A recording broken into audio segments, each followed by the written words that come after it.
کے اندر سب سے پہلے ہم نے یہ دیکھنا ہے کہ افراط و تفریط سے اجتناب کرنا ہے، کہ کوئی کسی کے حق کو ہم زیادہ بیان کریں اور دوسرے کے حق کو ہم ڈیگریڈ کرنے کی کوشش کریں، ایسا بالکل بھی نہیں ہے، بلکہ بڑے محتاط انداز میں اگر ہم مطالعہ کریں تو سیرت النبی صلی اللہ علیہ وآلہ وسلم میں جہاں پر صحابہ کرام کے حقوق بیان ہوئے ہیں وہاں پہ اہل بیت اطہار کی عظمت کو بھی بیان کیا گیا ہے، اور پھر جو بھی مشاجرات ہیں اس میں صحابہ کرام کا اپنا رد عمل کیا رہا اور جو اہل بیت اطہار ہیں ان کا اپنا رد عمل کیا رہا، اس چیز کو بھی ہم دیکھیں، اور پھر سیرت النبی صلی اللہ علیہ وسلم کی روشنی میں ہمیں اس بات کو اپنانا ہوگا کہ ہم مشاجرات میں قطعی طور پر اپنی زبانیں بند رکھ لیں۔ اور اگر ہم غور و فکر کریں تو سیرت النبی صلی اللہ علیہ وسلم میں یہ چیز بڑی واضح کر دی گئی ہے کہ دونوں جو طبقات ہیں ان کے ساتھ ہی تعلق جو ہے وہی نجات کا ذریعہ ہے، کہ نبی کریم صلی اللہ علیہ وسلم نے ارشاد فرمایا کہ میری جو اہل بیت ہیں وہ کشتی نوح کی مثل ہیں، اور جو اس میں سوار ہو گیا وہ نجات پا گیا، وقد نجا ومن تخلف عنہ فقد غرق، کہ جو پیچھے رہ گیا وہ ہلاک ہو گیا ہے۔ اور پھر اپنے صحابہ کے متعلق ارشاد فرمایا کہ میرے صحابہ جو ہیں وہ ستاروں کی مانند ہیں، اور ستاروں کی مانند ہیں تو جو بھی کسی ایک کی اقتداء کرے گا وہ ہدایت پالے گا۔ تو اس چیز کے اندر جو مفسر قرآن پیر محمد کرم شاہ الازہری نے یہ چیز بیان کرنے کے بعد وہ ایک خاص چیز کوٹ کی ہے، میں ان کے وہ الفاظ بیان کر دیتا ہوں بالکل مختصراً۔ وہ کہتے ہیں کہ ہم اہل بیت کی کشتی میں سوار ہیں اور ہماری نگاہیں صحابہ کرام کی جگمگاتی ہوئی روشنی پر مرکوز ہیں، ہم زندگی کے سمندر کو آزمائشوں اور تکالیف کی کالی رات میں عبور کر رہے ہیں، جو اس کشتی میں سوار نہ ہوا وہ غرق ہو گیا، اور جو ان روشن ستاروں سے ہدایت حاصل نہ کرے وہ راہ راست سے بھٹک گیا۔ تو یہ بڑا متوازن اور بڑا بہترین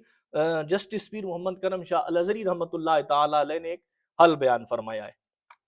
اور پھر کہ فضائل میں توازن ہونا چاہیے، یہ نہ ہو کہ ہم وہاں سے ہم وہاں تو کرتے رہیں لیکن اہل بیت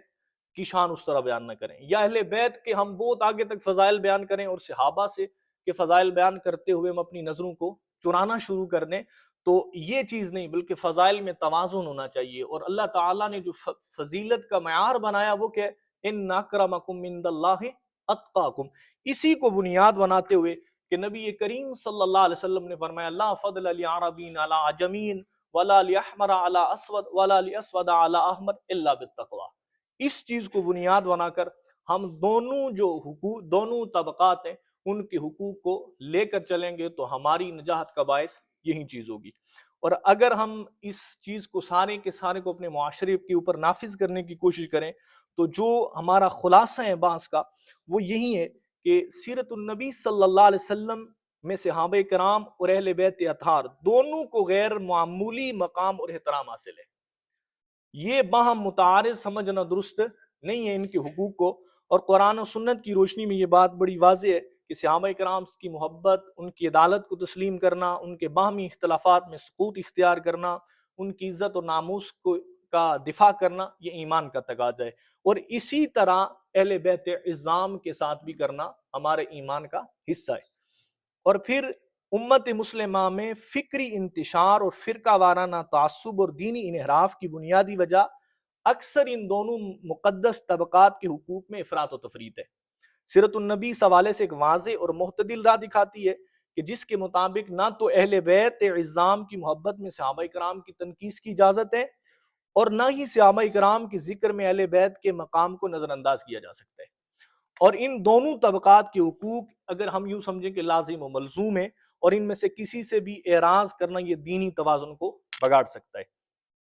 اور پھر ساتھ ساتھ امت کی فکری اعتقادی سلامتی، دینی وحدت اور سیرت نبی صلی اللہ علیہ وسلم کی صحیح تفہیم کی ضمانت صحابہ کرام اور اہل بیت کے حقوق میں توازن ہی رکھنا ہے۔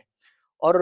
اگر ہم آخر میں اس کے مزید اگر اس کی عملی تنظیم میں جب اہل بیت اطہار کے حقوق کے متوازن فہم کو فروغ دے کر فرقہ وارانہ سرگرمیوں کا سد بام کیا جائے گا، اس مقصد کے لیے پہلا یہ ہے کہ سیرت رسول اکرم صلی اللہ علیہ وسلم امت مسلمہ کے لیے مشترکہ فکری اور عملی مرکز ہے، اور سیرت النبی صلی اللہ علیہ وسلم یہ واحد معیار ہے جو اختلافات کو عدالت اعتدال میں ڈالنے اور امت کی وحدت کو راہ دکھانے میں صلاحیت رکھتا ہے۔